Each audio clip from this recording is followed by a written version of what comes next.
Welcome back. Pregnancy के दौरान walk करना कितना ज़रूरी है और ड्यूरिंग प्रेगनेंसी वॉक के कौन से अहम फ़वाइद हैं और प्रेगनेंसी के दौरान किन कंडीशंस में जो है आप वॉक नहीं कर सकते, ये सब कुछ आज हम इस वीडियो में डिटेल से जानेंगे। उसके लिए आप मेरी वीडियो एंड तक ज़रूर देखिएगा, आपको फ़ायदा होगा। तो आएँ शुरुआत करते हैं। अगर प्रेगनेंसी का फर्स्ट ट्राइमेस्टर है और आप रेगुलर बेसिस पे एक्सरसाइज नहीं करते हैं तो स्टार्ट में आप जो है एटलीस्ट 10 से 15 मिनट जो है रेगुलर एक्सरसाइज करें। उस ड्यूरेशन को जो है स्लोली ग्रेजुअली आप इंक्रीज़ करके 30 मिनट्स या हाफ घंटे पे आप उसको ले आएँ। उसके साथ साथ एटलीस्ट आप 3 से 5 दिन जो है रेगुलर बेसिस पे वो एक्सरसाइज करें। देन उसके जो है बेनिफिट्स कौन से होते हैं, उसका पहले नंबर पे जो है improve blood circulation.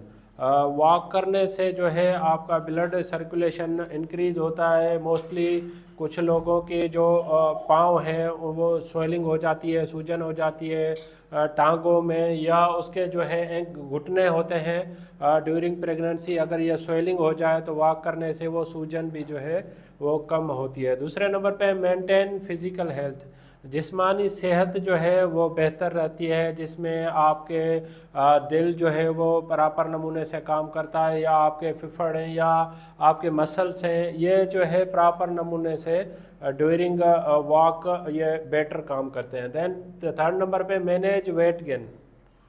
During pregnancy वज़न बढ़ने के चांसेस ज़्यादा होते हैं। अगर आप रेगुलर बेसिस पे वो एक्सरसाइज करते हैं तो आपका वेट ज़्यादा गेन होने के चांसेस कम हो जाते हैं। देन बूस्ट मूड, आपका जो मूड है वो भी एक्सरसाइज से बेटर होने के चांसेस ज़्यादा होते हैं।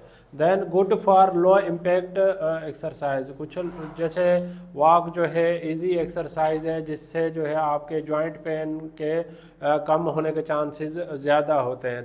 वॉक करने के लिए टिप्स कौन सी हैं, उसमें जो है पहले नंबर पे है स्टार्ट ग्रेजुअली। आप जो वॉक है वो आहिस्ता आहिस्ता से स्टार्ट करें और अपनी जो बॉडी है उसको समझें, ज़्यादा फोर्स ना लगाएं जिससे आपको नुकसान होने के चांसेस होते हैं। देन जो है आप जो शूज़ हैं वो कंफर्टेबल शूज़ पहने, जॉगर्स पहने, जिससे आपको वॉक करने में ईजी महसूस हो। या देन स्टे हाइड्रेटेड, एक्सरसाइज अगर आप कर रहे हैं, वॉक अगर कर रहे हैं तो उससे पहले भी आप जो है वो पानी पिए। देन एक्सरसाइज कंप्लीट करने के बाद भी जो है वो आप पानी पिए ताकि आपको जो है सेहत बेहतर रहेगी। देन मेंटेन स्टेडी पेस, आप जितनी भी एक्सरसाइज कर रहे हैं उसी कंडीशन में करें, आप ज़्यादा हार्ड एक्सरसाइज की तरफ न जाएं ताकि आपको तकलीफ़ होगी। अब देखते हैं कि किन कंडीशंस में जो है आप एक्सरसाइज नहीं कर सकते। पहले नंबर पे है if you are experience any warming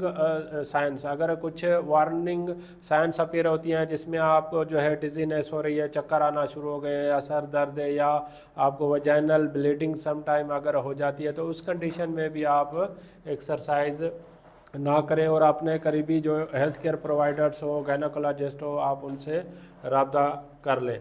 if you have any health condition, आपको अगर कोई बीमारी लायक है तो उस कंडीशन में भी आप अपने हेल्थ केयर प्रोवाइडर से मशवरा करके आप वॉक शुरू कर सकते हैं। या आपको डिस्कम्फर्ट फील कर रहे हैं, आपको अगर बॉडी पेन है, या अगर आपको जोड़ों में दर्द है, तो आप अपने हेल्थ केयर प्रोवाइडर से भी रब्ता कर सकते हैं। इस टॉपिक से रिलेटेड अगर आपको कोई भी क्वेश्चन है तो आप मुझे कमेंट कर सकते हैं, मैं आपके कमेंट का जवाब दूंगा। अगर आपको मेरी वीडियो पसंद आई है तो आप इसको लाइक करें, सब्सक्राइब करें, दूसरों तक ज़रूर शेयर कीजिएगा ताकि मालूमात सब तक पहुंच सके।